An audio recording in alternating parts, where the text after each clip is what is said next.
Commerce and introduction. Commerce can be defined as distribution of goods and services from the producer to the consumer to satisfy human needs and wants. Distribution, this is the movement or delivery of goods or services from one point to another. Producer creates goods or services and then delivers to the market. Delivery, distribution can be through road, air, sea, or in case of e-commerce or digital products, it can be delivered through digital methods. There are more processes and activities and legal requirements during distribution. The chart shows producer, distribution, middleman, and the consumer. This shows that goods and services are produced by the producer and then delivered or distributed to the consumer through the middleman. The producer produces and manufactures goods and services for consumers. That is where production starts.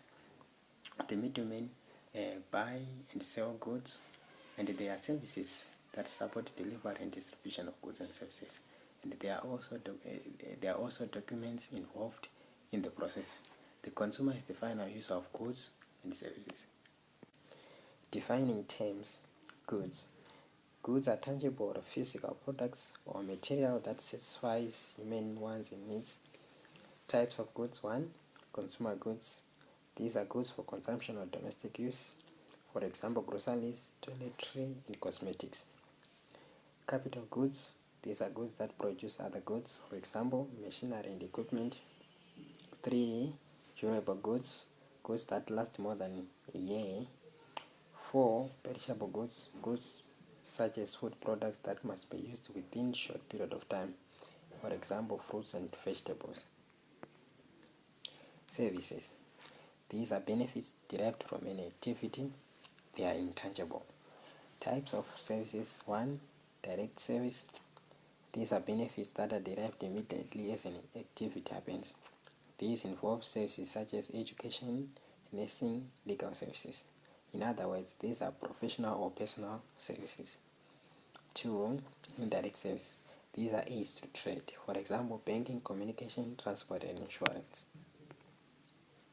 Needs and wants. Needs, these are things human cannot live without. For example, water, shelter, and food. Wants, these are things human can live without. For example, luxury goods. Commerce can also be defined as trade and aids to trade. The chart shows the branches of commerce which are trade and aids to trade. On trade, this is the buying and selling of goods and services. And on aids to trade, these are services which involves insurance, banking and finance, warehousing, advertising, transport, and communication.